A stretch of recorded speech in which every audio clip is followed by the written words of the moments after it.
Bay Buccaneers from the 48-yard line. Second down, 13. Brady lobs one downfield. Caught ball by Gronkowski inside the 20 to the 15-10. Gronkowski to the 5 to the 4-yard line. Holy guacamole. Third down, 18. Dropping Gannon, looking Gannon. Those up the middle. It's intercepted at the 40. Derek Brooks 30. Brooks to the 25, 20. Derek Brooks all the way. There it is. The dagger's in. We're going to win the Super Bowl. Super Bowl, baby! This is the Big Nasty. Yeah, Big Nasty, Hall of Fame Tampa Bay Buccaneer fan, baby. This is Mike Allstott, Tampa Bay Buccaneers, and you're listening to the Cannon Fire Podcast. Cannon Fire Podcast, brother. You ain't listening, and you're missing out. Woo!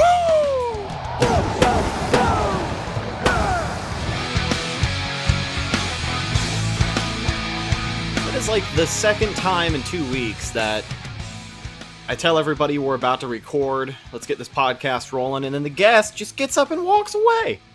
Like, we didn't have the video on, and I'm just busting your chops, but we had our good buddy James on last week, and right as I hit record, I see him in his webcam just get up and walk away, and there's this little underlying anxiety that I get, because I'm like, oh my god, is he going to get back before the intro stops? But ladies and gentlemen, welcome back to the Cannon Fire Podcast. Happy Victory Monday to you as we are coming back at you for episode 155.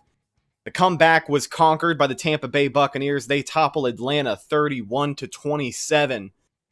And we have got a lot to break down when it comes to this game. We're going to get into that.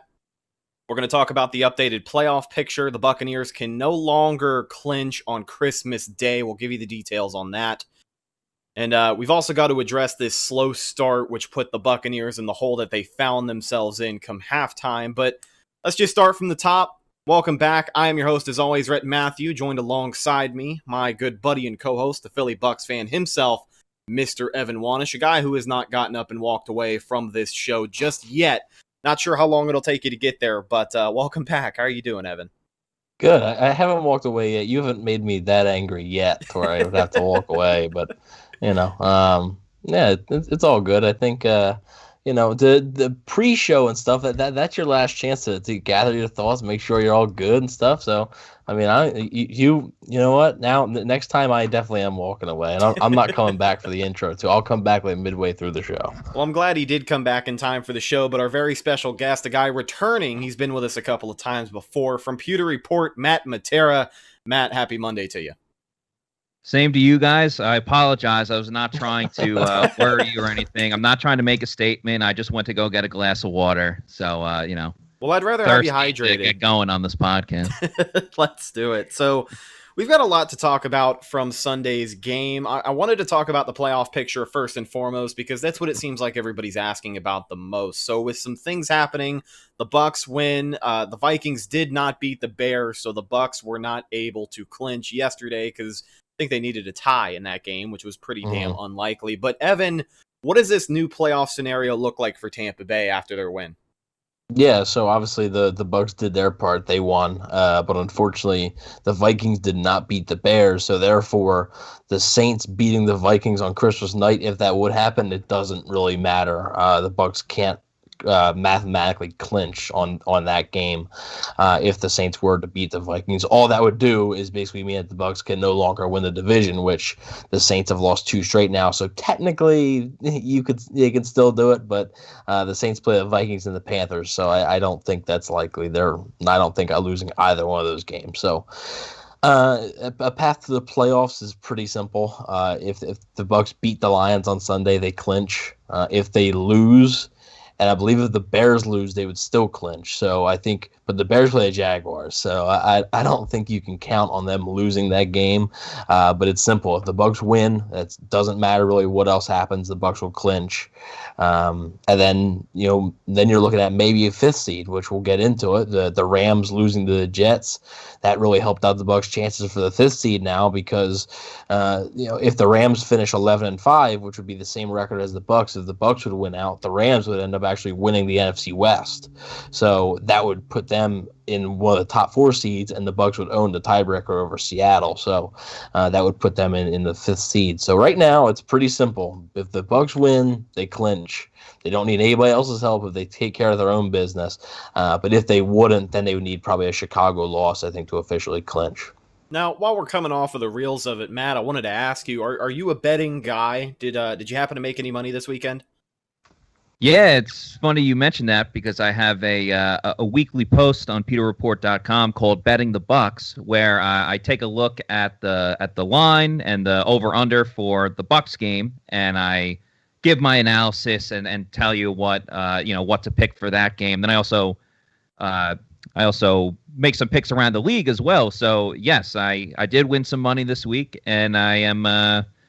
For lack of a better term, and a pretty avid gambler on Sundays. Oh, there you go. Well, if you guys are in the same neighborhood and you just happen to check out Betting the Bucs this week on Pewter Report, make sure you get over to betonline.ag. Believe it or not, the final quarter of the regular season is here, but you've still got more than enough time to get in on the action. From game spreads and totals to team, player, and coaching props, BetOnline gives you more options to wager than any other place online. And of course, they've always got the online casino, which never closes down. So make sure you head over to betonline.ag today and take advantage of all the great sign-up bonuses. Once again, BetOnline, your online sportsbook expert. So let's talk a little bit about the game. The Buccaneers did come out victorious in quite spectacular fashion, I must say. But it's just hard to feel as good as I want to feel because that slow start is hard to ignore. And it seems like it has loomed this team week after week, and it almost got away from them this week. If they weren't playing Atlanta, if they were playing a team with, I don't know, an ounce more of, if they were playing a little bit of a better team, basically, I don't think they would have gotten this one back. But 17-0 headed into halftime. How do we address this slow start, Evan? Because it is just, you talk about it week after week, and yeah, playoffs are looming, but if you start a playoff game like this, it'll be over before it even starts. Yeah, I mean, it's basically 2 straight weeks now, 3 straight if you want to go back to Kansas City, to where they've potentially been down double digits, and had Dan Bailey made his extra point and field goal before the Bucs scored a touchdown, they would have been down 10-0, not 6-0 before they scored their first touchdown. So yeah, it's really hurt them. I think even if the Bucs are playing the Vikings this week instead of the Falcons, and the Vikings have a 17-0 lead, the Bucs probably lose. I think the Vikings are a better team than the Falcons, so the Bucs probably end up losing that game. But yeah, it's definitely concerning. The thing that's concerning to me the most is probably the offense's slow start, just because this team is built on like the offense doing very good, and all of its resources have been put into this offense. And the Falcons' defense is just one of the worst in the NFL when it comes to defending the pass. And the Bucs had 60 yards, I believe, at halftime, 62 yards of offense. That's not acceptable, and you're not going to win any game with only that much in the first half, especially not a playoff game. I mean, we're talking about the 5th seed, which you want to get the 5th seed to be able to play the NFC East team, which would likely be Washington at this point. If you go down 17 points to Washington, I don't think you're coming back. I mean, Washington's defense is really good, and so yeah, any playoff team, you're not coming back from that. And obviously, they got down early to Kansas City by a lot. I think it was 17-0 again. And they ended up making it close, but you think if you didn't spot the Chiefs 17 points, what could have happened? Could you have won that football game instead? And it's killing them. It really is. And to me, a lot of people looked at the defense, which I understand that the defense did struggle a little bit early. They couldn't really get a pass rush going. Calvin Ridley was really destroying them. It was some soft zone stuff, which I don't know why they keep going to that. But the more concerning thing for me was this offense is looking completely out of sync. It's week 15 now. I mean, there's no excuses for the offense with continuity. Or I understand that Donovan Smith and Ronald Jones were out, but Donovan Smith and Ronald Jones weren't going to miraculously add 100 more yards to this team's first half total. Them guys being in weren't going to make that much of a difference. And when you have Tom Brady, Mike Evans, Chris Godwin, Rob Gronkowski, Antonio Brown, to just have 60 yards of offense against the 30th ranked passing defense in the NFL after one half is just not the way to win football games.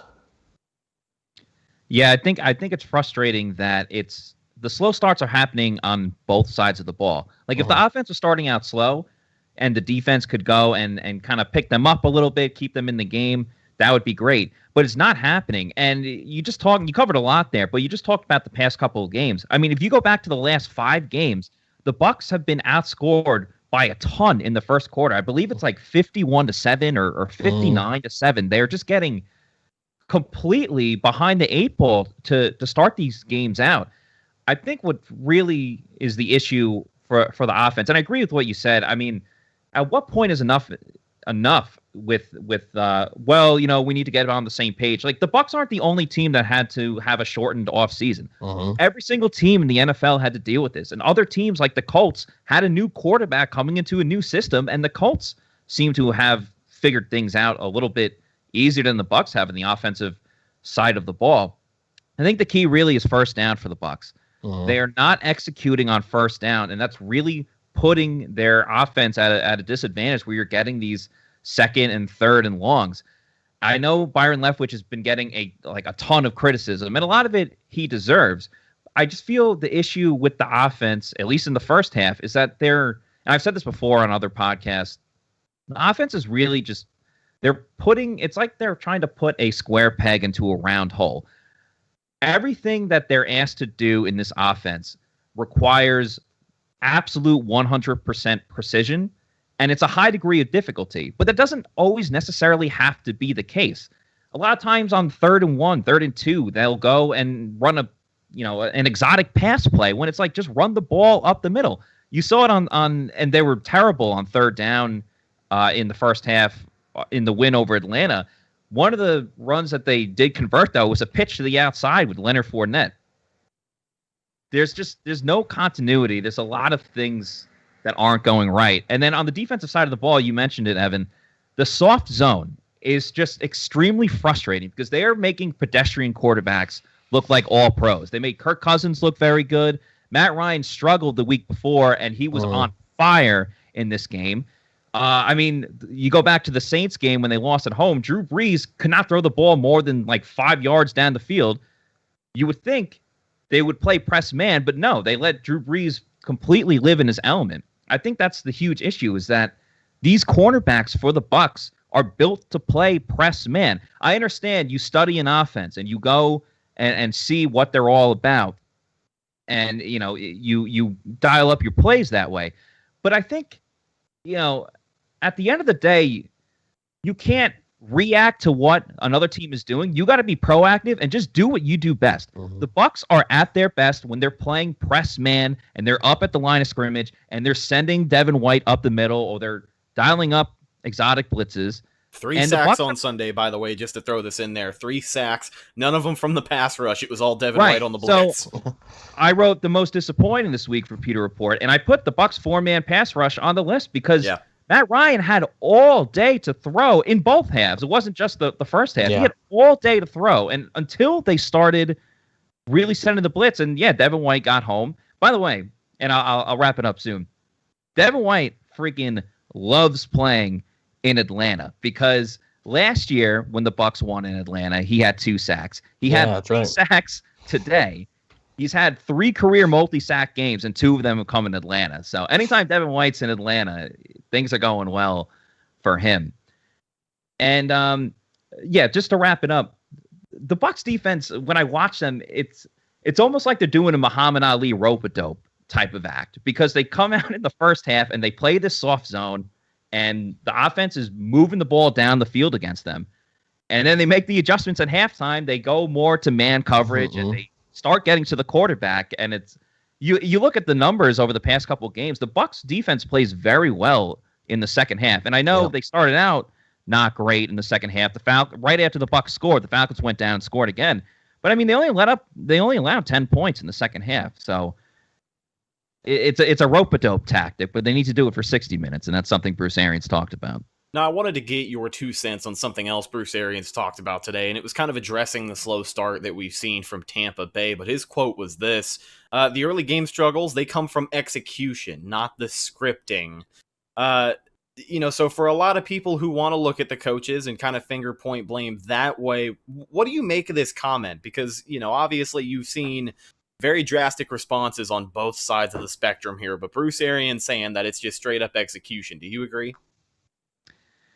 I don't agree entirely. I think the offense could do a better job of putting the X's and O's together and executing a little bit better. But I think really what it comes down to is Bruce Arians is fiercely loyal to his guys and his coaching staff. So he's not going to throw Byron Leftwich under the bus. But Byron Leftwich has come under a lot of scrutiny for his play calling and the fact that the Bucs are ranked in the very bottom of the league in dialing up play action passes, which up until this game the Bucs have been very successful with.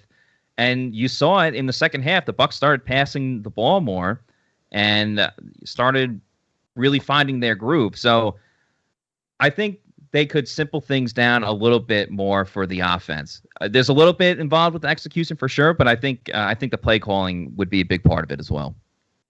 Yeah, I mean, that's something that I've been kind of saying. I said it, yeah, everybody wants to point the blame at Leftwich and stuff, but I think it goes a little bit both ways. And I do think that the scripting of the first 15, 20 plays should be better because clearly it hasn't worked. What they have 3 straight 3-and-outs against Kansas City, and then you had maybe like 1 first down in your first 3 or 4 drives against Atlanta and a slow start against Minnesota. So clearly it hasn't been working. But it's also on the player sometimes. I mean, I didn't think Ryan Jensen played a very good first half. Leonard Fournette when you run him backwards on a screen pass, that's not in the game plan. And I mean, that was blown up due to a missed block. So it also is a little bit of execution on the player's part. And when you're looking at this offense, yet again, you wouldn't expect that execution would be an issue because look at the players they have. Execution should be no issue at all, especially this late in the season. If it was week 1, you could say, well, there's a play where they maybe not on the same page. But even if you want to say it with Antonio Brown's been on the team since week 9. Those excuses are done for him too, I think. Something you mentioned, Matt, about them getting outscored in the first quarter or whatever. I believe I was listening to Pewter Report's podcast yesterday after the game, and I couldn't believe a stat they said. The Bucs have not led in the first quarter since Chicago. The Chicago Bears game. That was week 5. I mean, come on. It was either tied or the Bucs are down. The Bucs have not had a lead, even if it was 3 points. The Bucs have not had a lead in the first quarter since week 5. I mean, that is insane, and that's not the way you're going to win football games. I just want to not in the playoffs. Yeah, go ahead. Yeah, I just want to comment real quick about the screen game that you talked about. It was funny because when in the second half, they adjusted because the Falcons were playing very much off the ball. Mm-hmm. They kept running screen passes to Antonio Brown, to Chris Godwin. Everyone was getting involved in the screen game. But when it came time to run screen plays to the running back, they not only did they not execute, but it was like a dumpster fire with running screen plays. Yeah. And it wasn't even just like the pass couldn't get to the running back. It would hit Fournette's hands, and the ball would automatically go up into the air, just ready to get picked off. They got lucky that, obviously the defenders were still off the ball. But that's something I really want to see improve over the next couple of games. I'm fine if they want to run screenplays and get a little more creative, but they can't even run a simple screen to a running back that every single team in the league knows how to do. I don't know if I've ever seen a team struggle so much with just the basic running back screen. I mean, the only time that you saw them successful with it yesterday was on a 3rd and long. A few times they had to throw to Shady McCoy. At that point, the defense is just playing. They're playing 10 yards, 15 yards off. So you're going to get yards there. But, any type of screen game there, if it's not to a wide receiver, it's non-existent. Everybody wants to say, a pass-catching running back. It's just they're blocking assignments on these screens. You could have anybody back there, James White, whoever you want back there. It's not going to matter. It doesn't, obviously the running backs, sometimes they do drop the ball and that hurts because there are some holes in the screen game. But I mean, just the whole screen scheme is just very, very strange. And I mean, at this point, I don't know how you can expect it to change much. That's something maybe for next year, but it's just something they're going to have to live with, I guess. Well, not for nothing, but a tweet from John Ledyard a little bit earlier today. Per Pro Football Focus, the Buccaneers running backs have a combined 15 drops in 14 games. That is 5 more drops already than any other team's running back room had all of last season. It is baffling how crazy they have been just bad in the passing game. Yeah. It really is. Well, everybody clamors for Keyshawn Vaughn. He gets in his first snap and drops the ball. It. I mean, That's exactly what I said. That's exactly what I said. I'm most disappointing. I said I'm most disappointing. Everyone was calling for Keyshawn Vaughn. And you know what? I'll admit, I wasn't slamming the table being like, Keyshawn Vaughn needs to play. But considering that the Bucs didn't really have a plan for like who's going to be a third down back, it crossed my mind of, let's give Keyshawn Vaughn another chance or see what he really has to do, because he had that good game early in the season, and then he got drilled in the Chicago game, and that was essentially like all we saw from Keyshawn Vaughn. But just like you said, he drops the first pass thrown to him on like the first snap that he's in, and then he got that draw play, and the offensive line got a good push. There was a hole ready to go for him, and he just he like tripped over himself, and the announcers even mentioned it, like, it could be just nerves, and he really needs to calm down. And I wonder if that was the case, but the Bucs got some questions on both sides of the ball. But obviously we're talking about the current day Bucs, but in the future, they're going to be looking at another running back. If you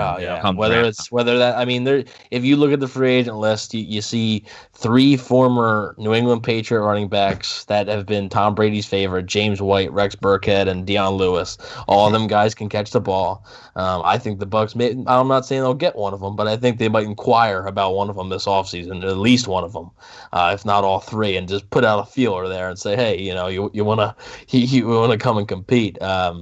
Because clearly, Fournette's not going to be back.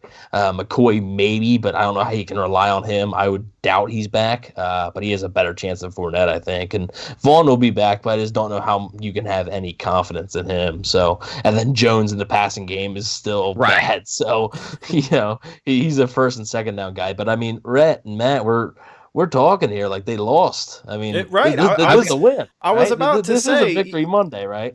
Based off of the first 20 minutes of the podcast, you wouldn't be able to tell, but the Buccaneers did come out victorious. We addressed the slow start, so now I kind of want to talk more about what they did after they started it up, and it was pretty goddamn impressive, if I do say so myself.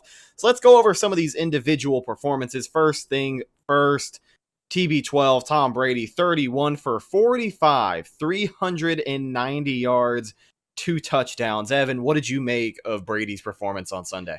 I thought his first half was. I'm not going to pin it on him because I just can't do that because. To me, it was just the offensive line wasn't great in the first half. They seemed discombobulated. And I think another thing that was brought up on the Pewter Report podcast, the Bucs seem to do so much better when they have no intentions of running the ball. Like they just get that out of their system.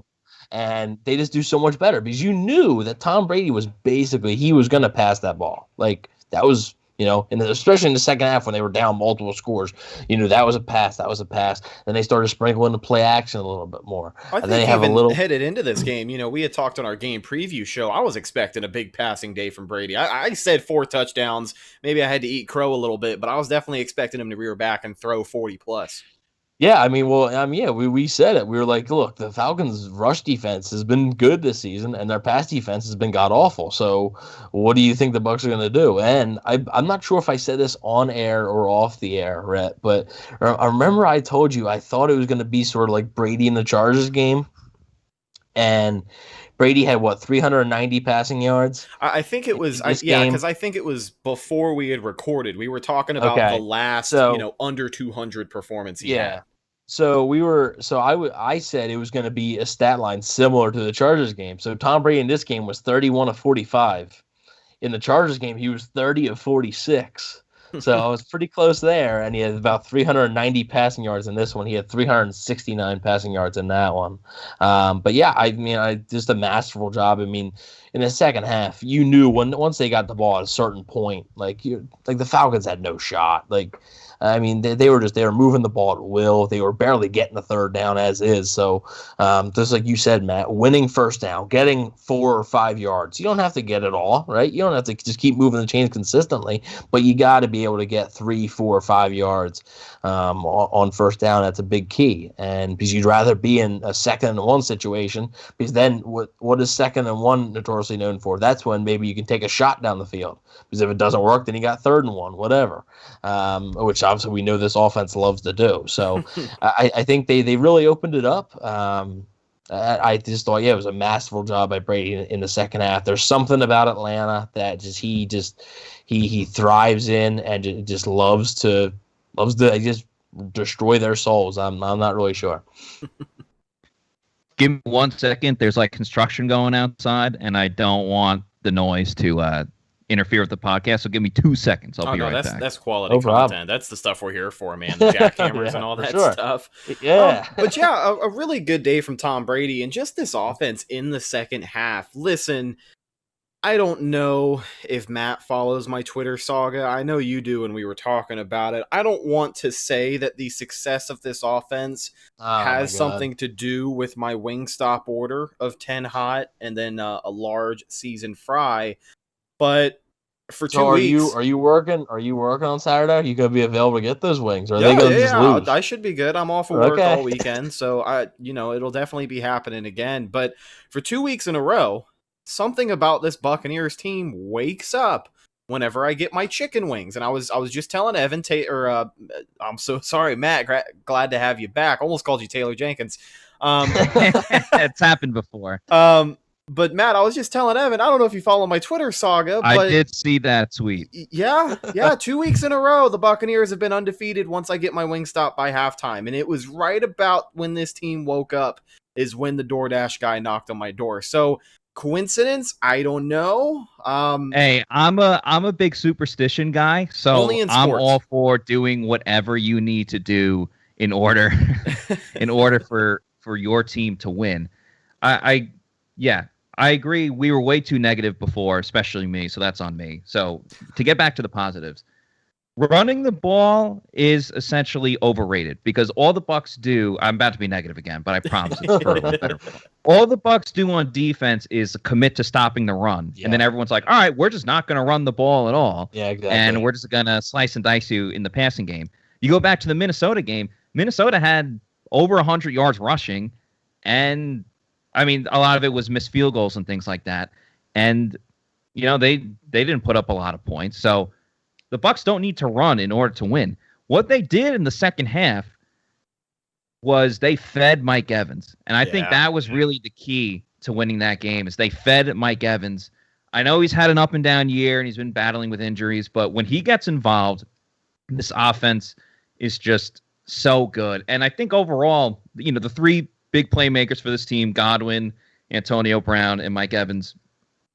The Falcons are a team where they let up the most yards after the catch in the NFL, and that's all the Bucs are doing in the second half when they got the ball. That's why they kept running the screens because they kept working. Yeah. Every time Antonio Brown got the ball, he was moving. Yeah. And obviously, you want to win the game, and that was a big momentum play when Brown got the deep ball for the touchdown.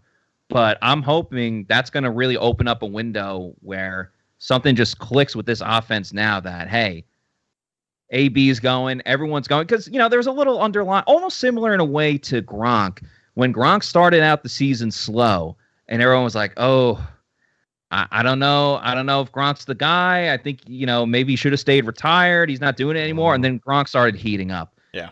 The same thing was going on with Antonio Brown, where, he was getting the ball and he was doing a lot of underneath stuff. But there's some little doubts, little simmers of, oh, he's not helping out the offense. They should have never got him. It's taken away from Scotty Miller, and then Scotty Miller has the big touchdown a week ago. But maybe that flips the switch now, where this offense is just going to be firing on all cylinders. They understand that they almost got to do everything in reverse in terms of start passing the ball, and then you can run. Yeah. Because then you got those leads. Yeah, exactly. Just play for 60 minutes. I mean, this team showed that they are so talented that, 31 points in half one of football. Half. Yep. What if they showed up in the second quarter? They're probably dropping 50.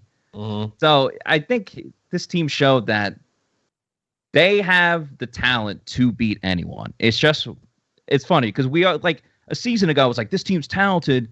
If they just put together, they can make the playoffs. Now it's like, hey, they put it together to make the playoffs. Now they got to put it together to win the Super Bowl. Yeah. So they've taken that next step. Yeah, I think when you mentioned about the Falcons, against like the yards after the catch, I think it's a 3rd and 2 or so. I think Brady hit Mike Evans on like a crosser, and Evans was able to get a few yards after the catch. But like you said, you mentioned Antonio Brown, Mike Evans, and Chris Godwin. 2 of those guys had 2 of the Bucs touchdowns, and the other guy had over 100 yards. And he was tackled at the 1. Yeah, he could have had a touchdown as well, too. Yeah, so I have Mike Evans in fantasy, so I wasn't too thrilled that he got tackled at the 1, but it looks like we're gonna win this week anyway. So, I had Calvin Ridley, so there you go. there was a little bit. There was one I was like, you can thank Sean Murphy Bunting for that. Yeah, well, we're done with the negatives for today. Staying positive. We're staying positive. Ross Cockrell was doing this thing. Hey, he did his job. But yeah, I think that's what this offense is supposed to look like. And it's not, they weren't even like forcing the ball down the field. If you look at it, how many Brady deep shots were there that didn't work? They didn't really throw many. It wasn't like it was a lot of like. They don't need to. Yeah, exactly. I think they really, after the Rams game, I think they kind of figured that out. And then the Chiefs were just playing a lot of like cover 0, so they thought maybe they could burn them there. But even you saw last week versus Minnesota, they didn't force it a ton. And now this week they didn't force it a ton. So I'm hoping that this turns the corner for them, realizing, like you said, almost, that they don't need to take these downfield shots. When it's there, sure. When Antonio Brown has a mismatch and he's beating his guy by 3-4 yards, throw it, right? Like, absolutely.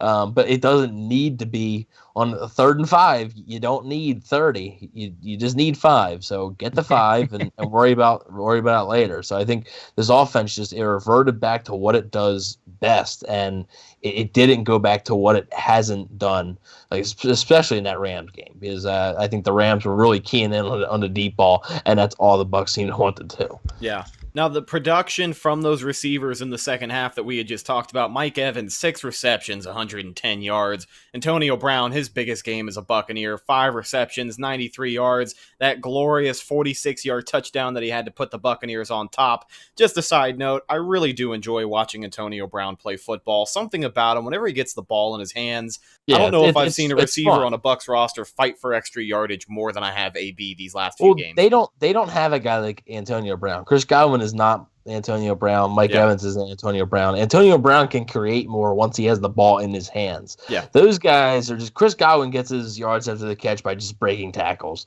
and Mike Evans really isn't a yards after the catch guy. Like Mike Evans isn't gonna take a slant and take it 50 yards. Yeah, and Antonio Brown. Sorry, not to cut you off, but Antonio Brown is like silky smooth when he's got the ball. Like every time he touches the ball, it's like, oh, he's gonna break it and he's like gonna do something. Yeah. Chris Godwin gets the hard yards. Chris Godwin is like a blue collar like football player, Works hard for everything. He might get the same amount of yards on a play that Antonio Brown is gonna do, but Antonio Brown is going to be able to like juke guys, go left and right and get by them. Chris Godwin's just gonna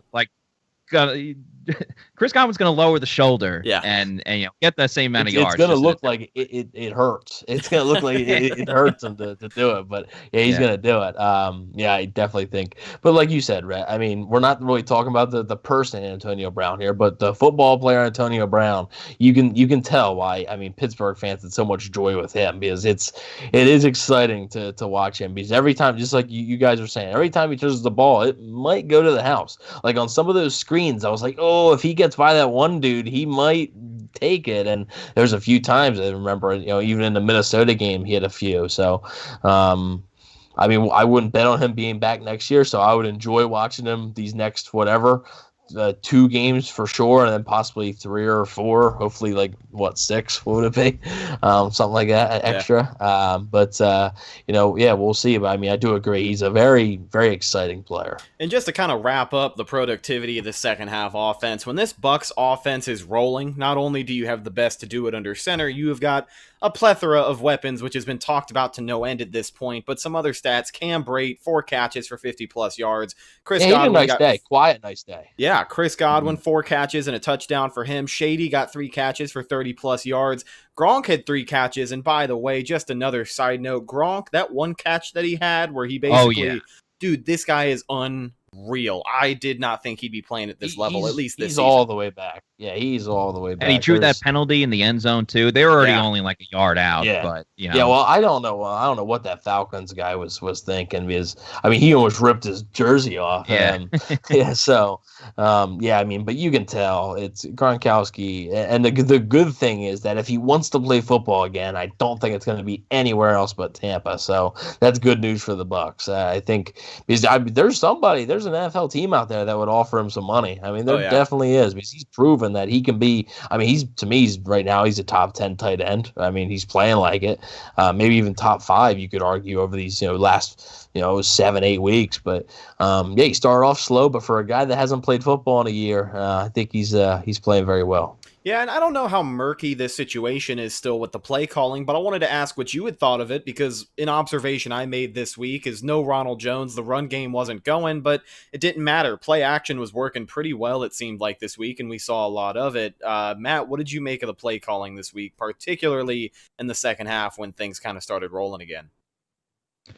I thought the play calling in the first half was so-so. It's kind of everything we already talked about, where they're getting off the slow starts and they're not. They barely had the ball. It's just it feels like the Falcons had the ball basically the whole. Well, that's the problem is they keep going 3 and out, and it's like, well, how do you really establish anything that you want to do if you just don't have the ball in your hands? In the second half, they kind of just went into desperation mode, but when they went into desperation mode and they just essentially threw everything out the window and said, all right, this is what we're going to do. We have to, by any means necessary, get back into the game.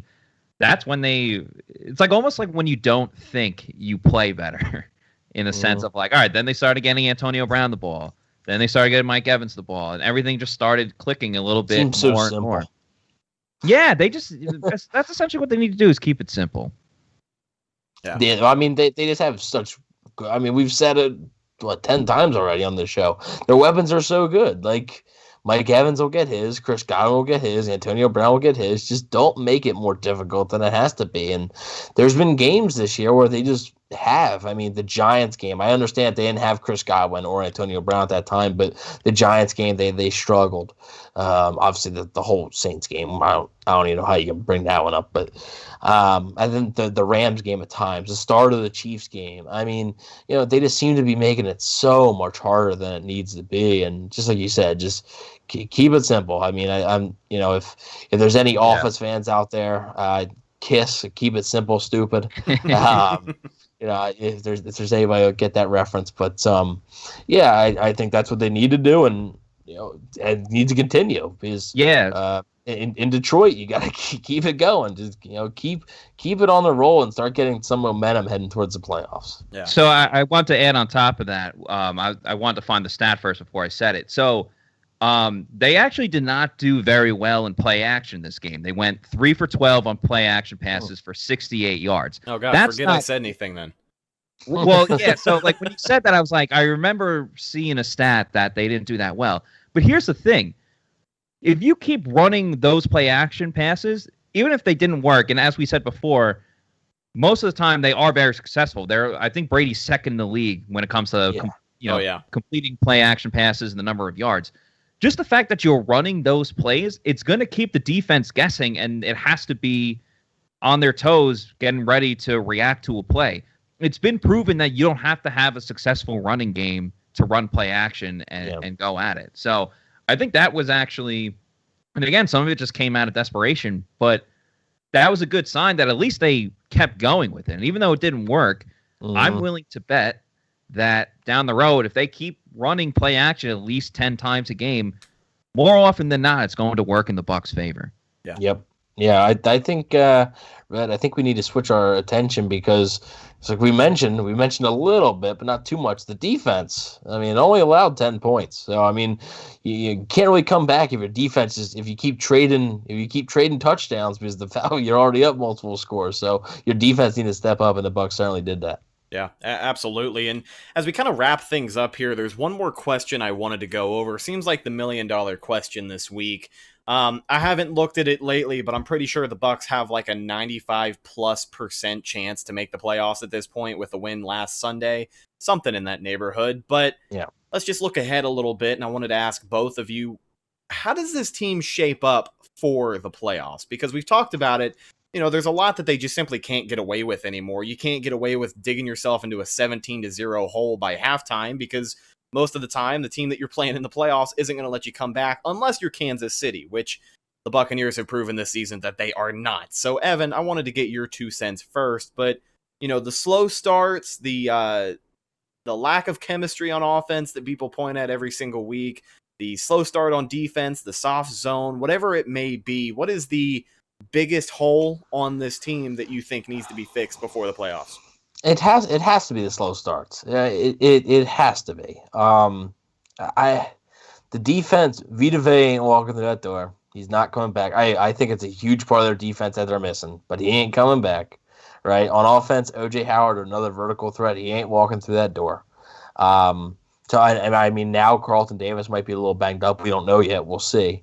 But I mean, I couldn't believe when I heard that they had not have a first quarter lead, since week 5. You got to be kidding me. Like, how is this team 9-5 when they haven't had a lead in the first quarter since week 5? It's something that it's going to kill them. It's going to eventually come back to bite them. And in the playoffs, everybody's good.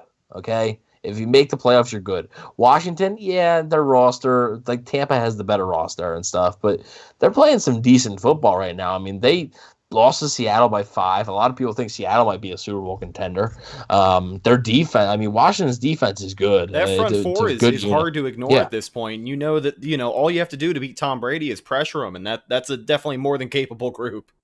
Yeah, I mean, and that's the biggest thing. So I think they got to get off to a better start. And until they do, I don't know how much confidence I can have with them heading into the playoffs. I mean, they have an opportunity, obviously, with Detroit and with Atlanta coming up. They have an opportunity. Just take your opening drive and just score a touchdown. Or just kick a field goal. Take control of the game early and just don't let it go. And I think that's what a lot of Bucs fans have been waiting for, that 4-quarter domination game, and it hasn't happened yet. They turned the ball over on their first drive in Carolina, even though they ended up blowing out Carolina pretty much, but still turned the ball over on the first drive, went down that game.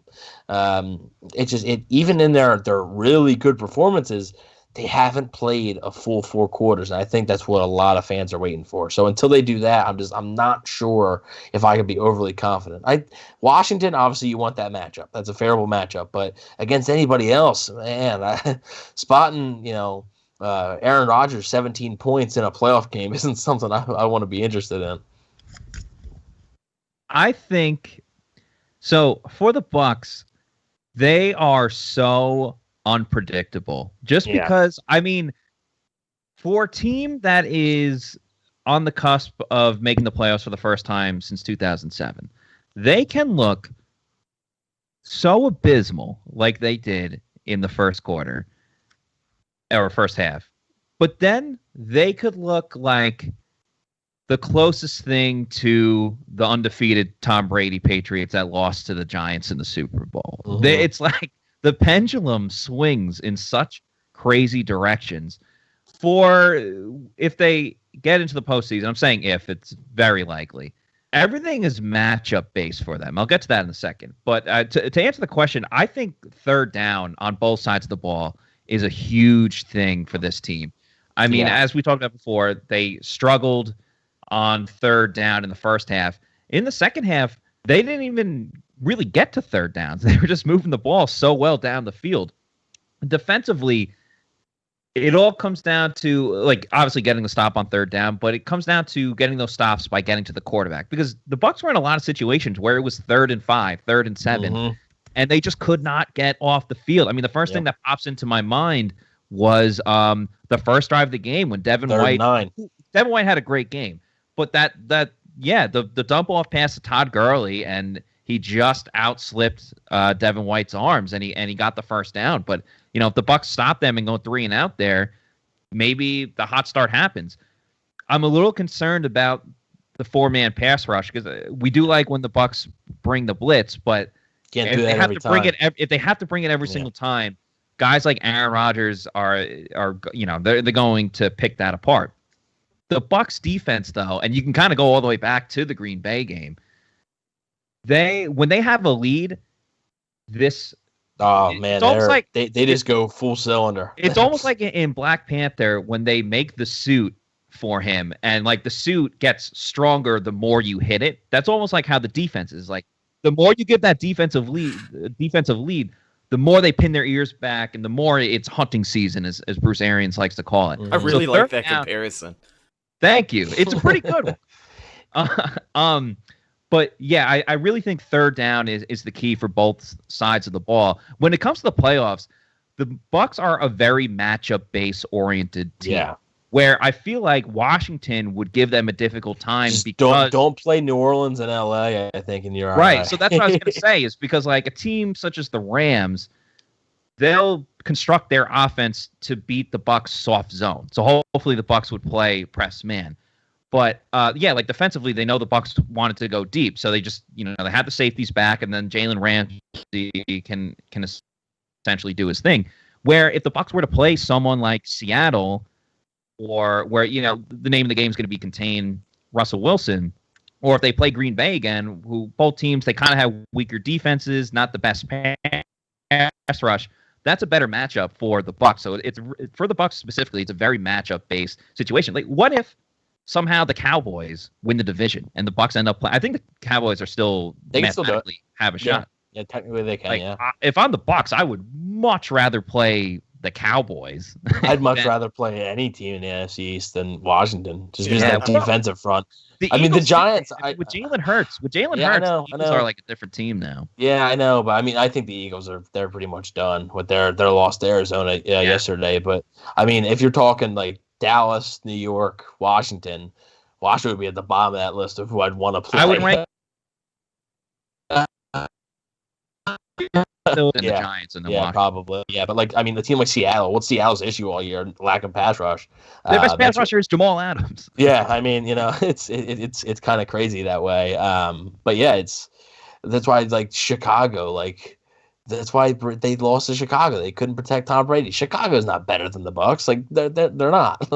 But they couldn't protect Tom Brady, and they couldn't get enough pressure on Nick Foles. That's why. And that started the whole soft zone coverage defense. Yeah. Well, and then they responded. They responded with the Green Bay game, and everybody thought everything was fine. And the funny thing to me is you mentioned about, and before we wrap up, I just want to mention this real fast, is you mentioned how when the Bucs defense has a lead, that Jamel Dean pick six, they were down 10-0. They were. That's the surprise there. It's just and also yesterday when the Bucs went up 31-27, there was still 6 minutes on the clock. The Falcons got the ball two more times, I think, or was it just one more? I think maybe. I'm trying to think. It might have been. I thought it was two more, but I could be wrong. I thought the Falcons might have got the ball twice, but regardless, the Bucs still had 6 minutes. Like that game wasn't over, and the Bucs defense was able to. They struggled at times, but they were able to right the ship. I'm just checking here. It looks they had like the ball around midfield, I believe, and then they punted. Yeah, it was the Antonio Brown one. Yeah, they had the ball two more times. Yeah, they had the ball two more times. Yeah, that was that one. Devin White had the sack on 3rd and 12, and that really pushed them back. And then the Bucs had 4 plays, didn't score, and then the Falcons got the ball again. Right, that's when they pinned him deep, and right. I think Cockrell made the tackle at the end. Which he's been solid for him. Oh, yeah, he's been more than serviceable filling in. Great addition. Yeah, and also Rhett, I think we can all admit at the end of the game, the Bucs were going to win, but that wasn't a first down, right? Oh, dude. The only person we have to thank for that is Tom Brady. Like, I don't know what it is about these calls, but we saw the refs open up with some home cooking. But towards the end, that definitely was not a first down. I don't know what they were, and they replayed it. They looked at it. I thought once they slowed it down and were taking their time, I was like, okay, they'll be 4th and inches or whatever. But they just kept it. Because even watching it real time, you saw Fournette go down, and I'm like, oh, he's a good 2 feet short. I don't know. Whatever. Well, a win's a win, and I'll tell you what, you see all over social media that 2 weeks in a row, apparently, the Buccaneers have needed the refs to win because, Dan Bailey kept it a very tight, contested game last week, and then the Falcons definitely had a chance. The Falcons to would have got the ball with like 20 seconds. I know. That's no timeouts. I know. That's what I'm poking fun at. But, ladies and gentlemen, with all of that being said, I think that's just about going to do it for today's episode of the Cannon Fire Podcast. Thank you so much for listening on any of our podcast outlets, or, of course, checking us out with video over on YouTube. And if you haven't already, make sure you subscribe, drop some comments on any video, leave a thumbs up, do whatever you got to do, but make sure you subscribe and turn on those notifications. It helps out the show much more than you know. Follow the show on social media, Facebook, Instagram, and Twitter. All of those are Cannon Fire Podcast. Best place to go for updates on the show and, of course, Buccaneer news as it happens. Matt, thank you so much for joining us here on the show again. For the people who aren't familiar, where can they find you and your awesome work? They can find me on PeterReport.com first. My Twitter handle is @Matty4_Matera. And follow Peter Report on Twitter and Instagram as well as my Instagram. Absolutely. Great stuff you guys are putting out over there on Pewter Report. And I actually did get to read that most disappointing you put out yesterday, and that kind of led us to the front four conversation earlier. But really good stuff that they're churning out, so make sure you guys go check that out. You can follow my co-host Evan on social media. He's not going to follow you back, but that's all right. You can find him on Instagram at Bucs_Daily, the #1 Buccaneers fan page on Instagram. You can find him on Twitter at EvanNFL. And last but not least, you can find myself on Instagram and Twitter at Rhettakus, RHETTAKUS. And if you follow me, I will follow you back, unlike Evan. But that's just about going to do it for the show this week. I am your host, Rhett, signing off from my co-host, Evan, and our special guest, Matt Matera. We will talk to you guys Wednesday or Thursday. We'll talk about that here in a second. One of those days. It's going to be a call-in show for the game preview show this week, so make sure you're ready for that. It'll be streaming live on our YouTube channel, so just a reminder, make sure you subscribe, get those notifications on so you know the minute that we go live. But we'll talk to you guys a little bit later this week for the game preview. I am Rhett, signing off for Evan and Matt. We'll catch you next time. Go Bucs.